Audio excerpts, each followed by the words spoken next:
17 yil Musavvir davlatda ishlagan bir aka aytayapti-da. Ancha muddat Musavvir davlatda ishlab uyga bordim deydi. Uyga meni oshnalarim ko'rgani kelishdi deydi. Oshnalarim bilan yeb ichib o'tiribmiz. 3 ta o'g'lim bor edi, hali yosh edi. Shu 3 ta o'g'limga oshnalarim ichidan bir oshnam savol berdi deydi. Sizlar onalaringni ko'proq yaxshi ko'rasizlarmi yoki da otalaringni ko'proq yaxshi ko'rasizlarmi deb savol berdi. Shunda 3 ta o'g'lim ham birdaniga kulib, onamizni yaxshi ko'ramiz deb javob berdi. Shunaqangi o'g'illarimning gapidan, javobidan yuragim og'ridi, qalbim og'ridi. Hech kimga bildirmadim, kulib turibman. Yedik, ichdik. Oshnalarimni uyga kuzatdim, hammasi uyga ketdi. Boyagi gap miyamda aylanyapti deydi. Hech hayolimdan ketmaydi, chekkaroqqa o'tdim.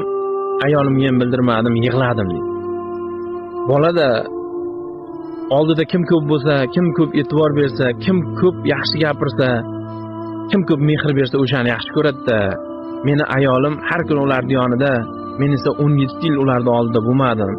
Shu sababdan ular bor mehrini onasiga bergan deb hayotida bo'lgan voqeani xafa bo'lib aytib beryapti-da.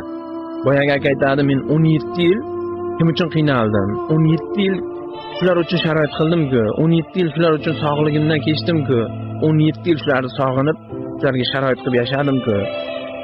Nimaga buni bolalar tushunmaydi, deyapti-da. Endi bu video eri bilan yaxshi yashaydigan, eri bilan baxtli yashaydigan hamma ayollarga tegishli-da. Erkak kishi ko'chani odam bo'ladi. Erkak kishi ko'chada bo'ladi doim. Erkak kishi ko'chaga mehnat qilgan, chiqib ketgan bo'ladi.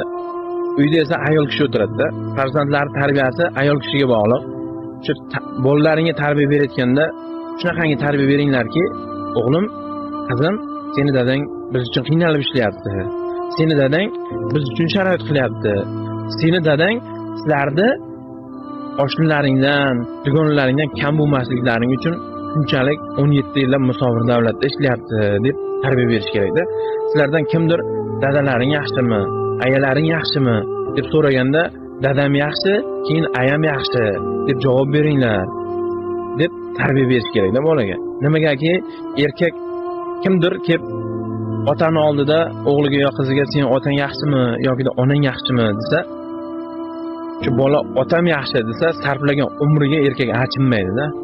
Sarflagan vaqtiga erkak achinmaydi. Qiynalganiga, ketgan kuchiga achinmaydi-da. Men deydi, to'g'ri sarflagan ekanman. Shu farzandlarimga shuncha umrimni sarflab deydi. O'shaning uchun farzandga tarbiya berayotganda ayollar hushyor bo'linglar, erkaklarning ko'ngli o'ksib qolmasin. Mana shunaqangi narsalar sizlarga o'rnak bo'lsin.